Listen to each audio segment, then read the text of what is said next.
Mr. Speaker, I beg to move that this House calls on the government to review its policies so as to lower cost of living pressures on Singaporeans and their families. Mr. Speaker, on the occasion of the new year in 2022, the Workers' Party identified cost of living as a major pressure point for low to middle income families, which strikes most acutely the families with both young children and aged parents to care for. In the same message, the Workers' Party committed to tracking how the government upgrades its legacy schemes for, and I quote, the circumstances of today and tomorrow, not yesterday, unquote. The reality of the pressures faced by low and middle income Singaporeans was repeated in the Workers' Party May Day message that same year.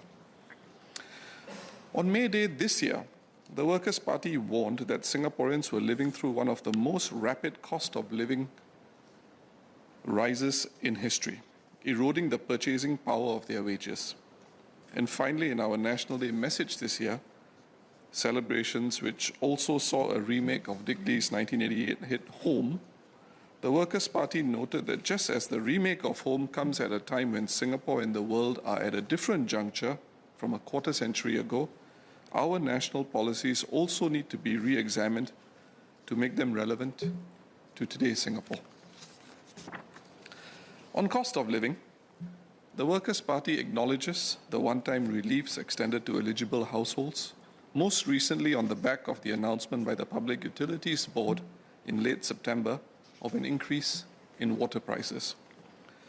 For the purposes of this motion, the Workers' Party will look into possibilities of further reducing cost of living pressures by way of policy change. This House must leave no stone unturned because for some Singaporeans, this has become a cost of living crisis. My speech is in three parts. First, I will cover the situation facing Singaporeans on the ground, particularly for workers, seniors, and their families. Second, I will cover some policy areas where the government can explore the prospect of lowering costs for Singaporeans in different ways. Finally, I will outline specific areas which will be expanded upon by the Workers' Party MPs, where policies can be changed, enhanced, revisited, or even overhauled so as to lower cost of living pressures for Singaporeans and their families. First, the cost of living reality facing Singaporeans. MAS's inflation outlook tells us that inflation has slowed across a broad range of goods and services, and core inflation is projected to come down to between 2.5 to 3% by December, lower than its 5.5% peak in January. However, from our ground outreach and from feedback received by the Workers' Party, cost of living worries for Singaporeans are clearly moving in the opposite direction. This is understandable as there is a chasm between, on the one hand, headlines that say that inflation is stabilizing, while on the other hand, price rises continue to hit Singaporeans hard. The parliamentary reply by the Ministry of Manpower this morning of a 4.5% fall in real median income in the first half of 2023 is consistent with this emotion. The Consumer Price Index, which measures inflation, only covers household consumption expenditures and does not include non-consumption expenditures such as loan repayments, the purchase of property including HDB flats, monthly mortgage payments and credit card debt payments. Interest rates are often accompanied by price increases and loan interest rates remain high. What was cash in hand not too long ago has now and in the future to be used for interest payments. This reality reinforces the view that prices are galloping away and that incomes are struggling to catch up. It is important to also consider the compounding effect of price increases with costs passed down from enterprises to consumers. The breadth and depth of the rise in prices also vary considerably since consumption patterns differ from each household. For example, a household with young children will be sensitive to rising tuition and enrichment class costs, in addition to other expenses that accompany raising a child. Singaporeans who need a vehicle for their work are understandably more sensitive to COE, diesel, and petrol prices. On the other hand, food prices account for a large proportion of income at the lower strata of society. And so when a plate of chicken rice or noodles goes up by $2 or $3, and coffee prices shoot up far more than increases in water prices, for example, the pinch for low and even middle-income Singaporeans is real and painful. When income growth cannot match this increase in prices, it is perfectly understandable why Singaporeans feel nervous and anxious. In some cases, this may even lead to the deterioration of their mental health. Mr. Speaker, a forum-page letter in the Straits Times on 27 September 2023 was titled "Cost of Living: More Help Needed for Lower-Income Families Affected by Rising Prices." The letter put into words the worries of many Singaporeans that the rising price of goods and services that began right after the COVID crisis would trap Singapore in a vicious circle of unending price increases. For example, and I quote, "The transport fare and GST increases are likely to trickle down into higher operating costs for all businesses, including hawkers and coffee shop operators, who will then be compelled to pass on the incremental cost by raising their prices to remain profitable and to survive." And it goes on. "Life can become challenging and stressful in an inflationary environment. With reduced real income and purchasing power, some low-income families are prone to becoming dysfunctional, resulting in domestic conflict and disharmony." Unquote. The government rolled out a $1.1 billion support package last month, in late September, around the same time the PUB announced a hike in water prices. One off-quoted economist expressed surprise at the timing of the announcement of the support package and suggested that the government was confident of funding it from better than expected revenue collected. This would explain why it was able to announce the measure halfway through the fiscal year. He said, and I quote, "From a political standpoint, it shows that the overall fiscal position of the government is strong enough to be able to give some back before the budget." Unquote. So this off-budget package and the government's current fiscal position calls into question the necessity of a GST hike next year. The PAP's argument is that a GST hike is necessary and that this is a political decision it has taken for reasons it has explained. My co-sponsor for this motion, Sengkang GRC MP Louis Chua, will speak more about this. But given the inflationary environment and the substantial effects on the ground, the Workers' Party calls for a review of this decision in light of the cost of living crisis. Like the many other increases announced over the last month, there is a real concern that a 1% rise in GST will have yet another knock-on consequence on prices on the ground from January next year. The contributions of the Workers' Party in this debate will move beyond one-time fiscal handouts and explore possible structural changes to existing policies to reduce cost of living expenses for ordinary Singaporeans who live in an elevated inflationary and interest rate environment, and they will continue living in such a scenario for some years to come. For some time to come. Individually, the Workers' Party MP's suggestions will understandably be specific to a particular policy area. But taken as a whole, they point to the possibility of instituting significant structural adjustments to policies that account for the reality of today and tomorrow's cost of living environment, especially for low-income groups and those like the sandwiched middle class. I will now move on to the next part of my speech. Mr. Speaker, I believe we can better align domestic water tariff tiers to actual consumption by households with a view to reducing water bills for households that conserve water. The last time domestic water tariff tiers were restructured, it took place over 4 years from 1997 to 2000. At the end of that exercise, water prices went up more than 120%. A major impetus for that price hike was the argument that Singapore would be short of water after the expiry of the 2011 water agreement with Malaysia. A parallel objective of the exercise was to get Singaporeans to treat water as a precious and strategic resource and to make water conservation a way of life. Waterborne fees were also raised to recover the cost of wastewater treatment. Prior to the year 2000, the domestic water tariff regime had 3 tiers to correspond to different consumption levels. The 3 tiers of water prices for domestic use were as follows. Households that used 0 to 20 cubic meters of water a month, followed by those that used 20 to 40 cubic meters, and finally those that used more than 40 cubic meters a month. After the water pricing restructuring exercise from the year 2000, the government did away with 3 tiers for domestic users and proceeded with only 2 tiers. A household today is charged differently only if it consumes more than 40 cubic meters a month. If you consumed below 20 cubic meters of water a month, you will be charged at a rate between 0 to 40 cubic meters, since there is no specific tier between 0 to 20 cubic meters of water anymore. Arising from the changes in the year 2000, the government decided that it was not going to continue charging households at the lowest rate tier because these households were not subject to a significant water conservation tax.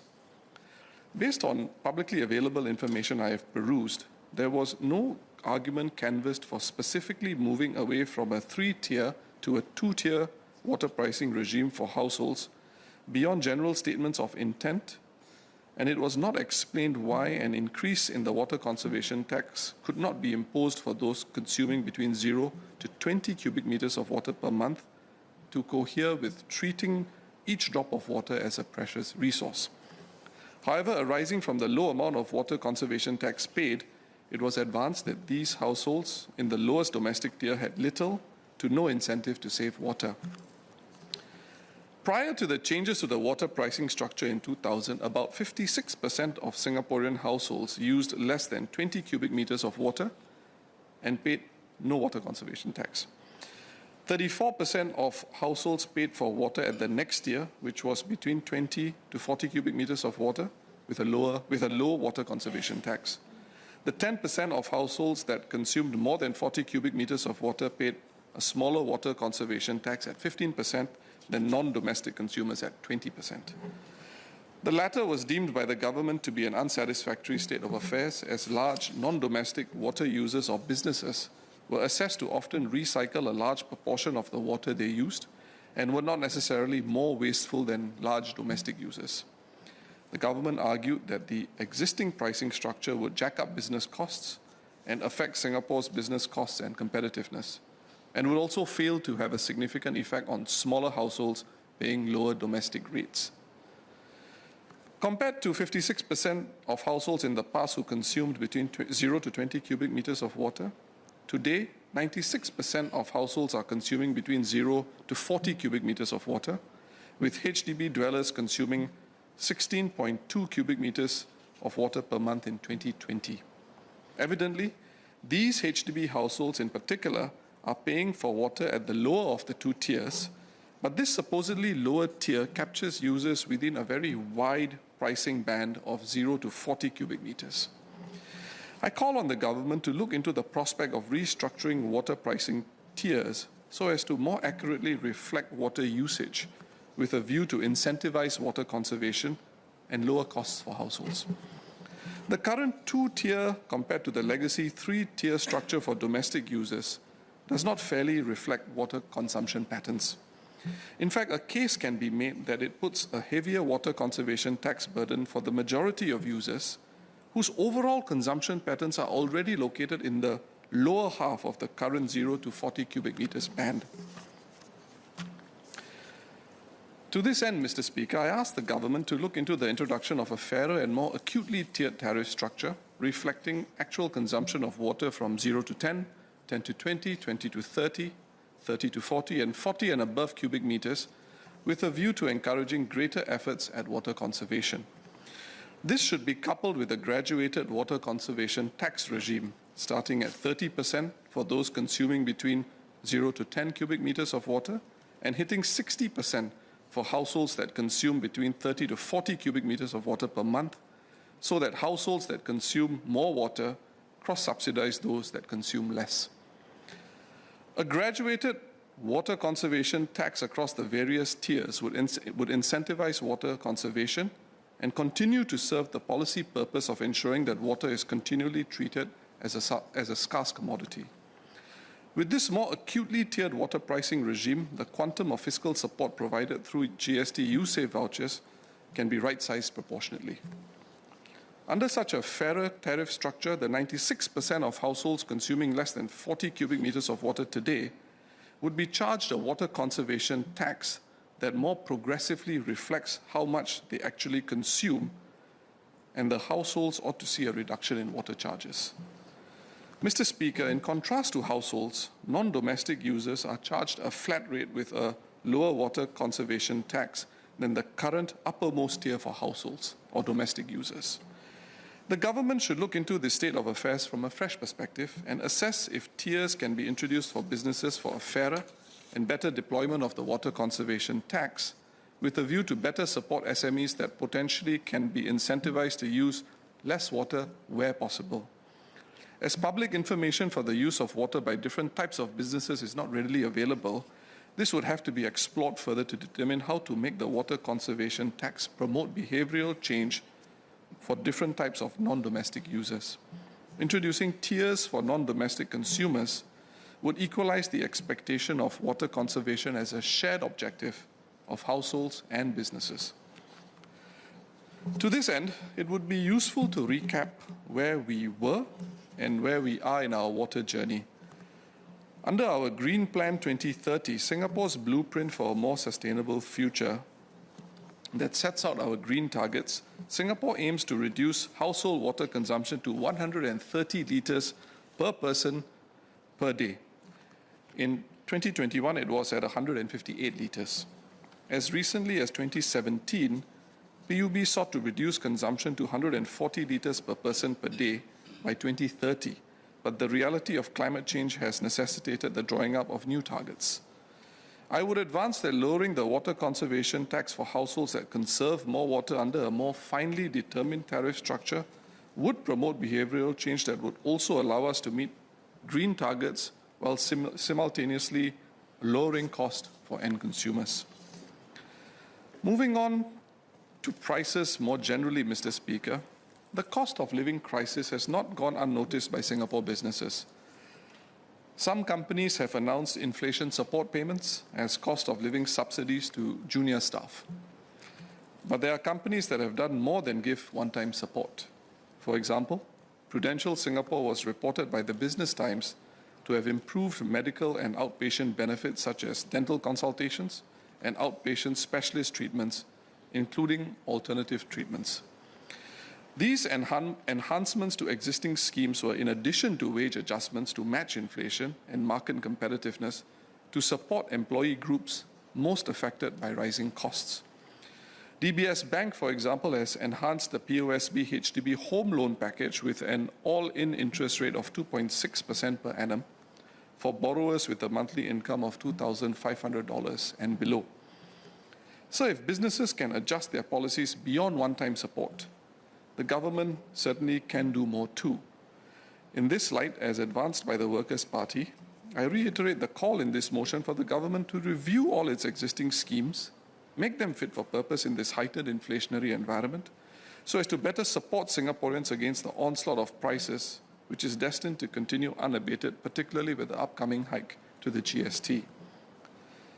Take, for example, the Workforce Income Supplement, WIS, which was extended to workers aged between 30 to 34 last year, including a $200 increase for workers earning a gross income of $2,500 and below.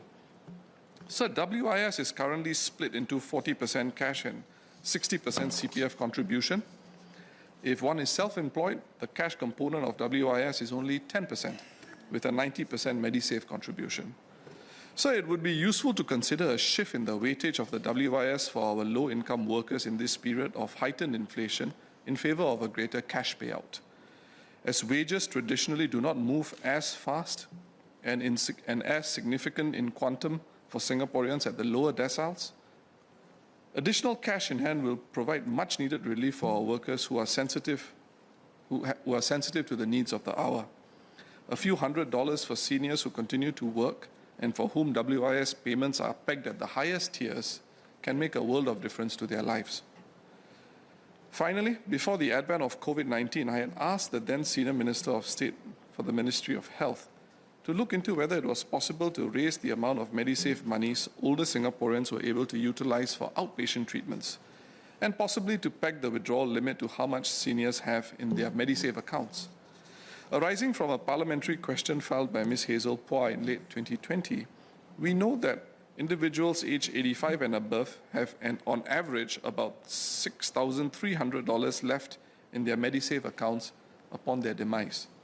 A more acute set of data was presented by the Ministry of Health arising from a parliamentary question by member Patrick Tay. This data revealed that for Singaporeans who passed away aged 85 or older between 2017 and 2021, about 20% had $1,000 or less left in their MediSave accounts, and 50% had between $1,000 and $10,000 left. Of greater interest is the fact that 10% had between $10,000 and $20,000 left, and another 10% had between $20,000 and $30,000, and the last 10% had more than $30,000 left in their MediSave accounts.